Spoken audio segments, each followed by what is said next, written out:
Today I have the Z Fold 4. For those of you that have been following me, you know I've become quite a sensation within YouTube, and Samsung recognized that, and they sent me this review unit. They wanted my opinion on the Z Fold 4, and we're going to do that now. Just kidding. Actually, I did have to buy this just like everyone else, and Samsung said to stop calling them and asking. But we're going to get right into a quick unbox here because there's not too much to go through. So let's go ahead and open this up. A little bit here, a little there, and hopefully there's some nice things in here, but well, there's that. So this is in the box here. Let me just show you here. We got probably some beautiful paperwork, and let's see here. And that's it. So we got the SIM card removal and a cable. Okay, so that is it.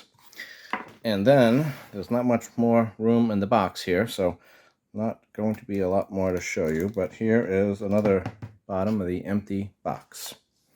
And that's it. So this is the Samsung Z Fold 4 in beige.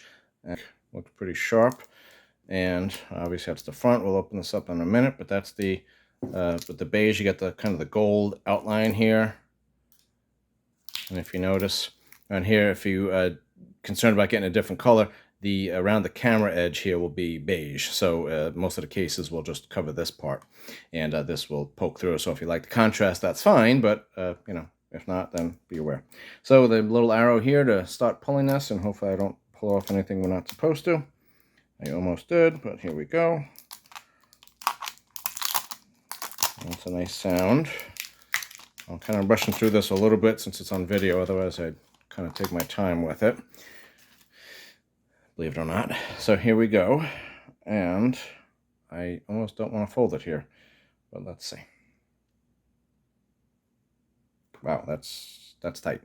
Hopefully that loosens up with time. But also this is the beige, and you can see the color here. Again, if you got the other two colors available, the black and the gray-green, so the hinge would be a different color. And again, you got this back color that would be here. And also keep in mind, most of the cases for the Z Fold 4 don't cover the hinge, because otherwise it will not close properly and everything. So they leave the hinge exposed. So this color you would see. So if you got like a black case on this, again, you might like the contrast, but just be aware that the hinge would be sticking out. And then also you have this part over here sticking out just a little bit. But that's it. We're going to power this up, and I'll go through some settings and setup and see what we got. So I booted up the phone, and I put all my settings in there and transferred everything over, and I've been using it for a little while. There's some things I like and some things I don't like, but I know Samsung put a lot of time into engineering this thing and coming up with what it's got. So I'm going to use it for a little while before I give you any kind of detailed review of what's going on, and then I'll also give you a review of the tips and tricks and little things that are hidden in there and hidden in the sub menus, and some things that might make the phone a little better to use. So if you're interested in that, please subscribe, hit the bell so you get the notification when I do come up with a new video, and hopefully it will be helpful for you. For today, again, I just want to show you what's going on here. This is the Z Fold 4, and this is 6.2 inches. This is the S22. And this is 6.1 inches. But you can see there, they measure diagonally, but this one is a wider phone and it's more usable. And it's also very easy to handle and hold and all that kind of stuff. This one is a little taller and a little more narrow. You can see kind of just about everything on it pretty well, and all the apps work fine on it. But just showing you the difference, if you were looking to convert from one of these phones here to the fold phone, you could see the narrower front there, just to get an idea of what it's like. And then also this is the difference between the width there, so you could just see it. Then I wanted to show you what it would look like on the inside screen. It's awesome for multitasking and putting up two windows side by side and doing all that kind of stuff. But for the streaming, it's a little disappointing because it doesn't use the full real estate because of the aspect ratio. So I'm just going to show you what that looks like. So I have a movie running here. Just wanted to show you the different things you're going to get with the media. The multitasking on this phone is great. You could have windows on side to side, up and down, and you could have a bunch of windows open on this at once, and that is great for multitasking and copy and pasting and doing all that stuff. But the one thing I was just a little disappointed with is the screen size for streaming. So this is a video, this is the Note 10 Plus over here, and you can see the video takes up the whole screen. This one is reduced because you can see the black bars here, and that's because of the square design here and the aspect ratio of the movie, which is pretty standard. So if you look in there, you could see the difference. That basically about the same screen size. Now, of course, you could, blow this up and you get that, but then you could see the difference of, you miss the edges and the sides just a little bit. It gets, some things get cut off a bit.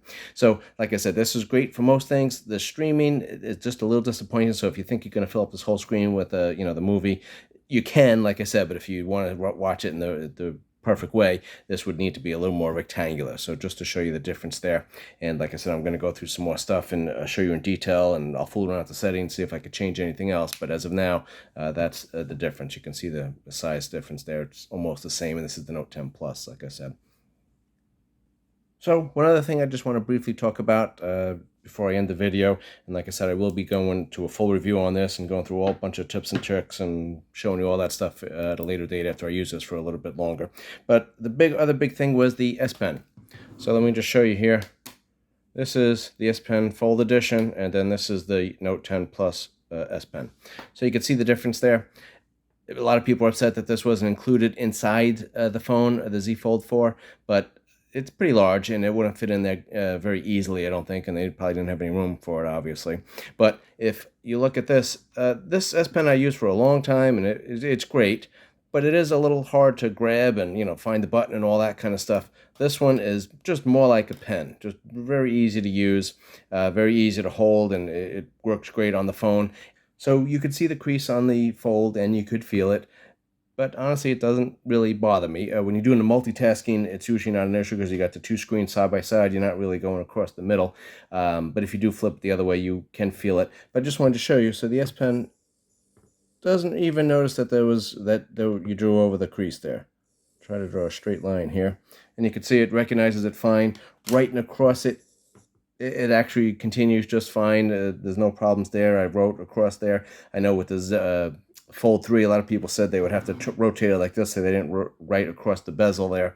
But it really is not an issue at all. It is nice and comfortable to write on, no problems. And there's actually a lot of features on this S Pen that I didn't expect. So we'll go over all this, and I'll go over all these settings up here and all that kind of stuff. And I did get the case that does hold it. It is a little bulky, so I don't really carry it around with me.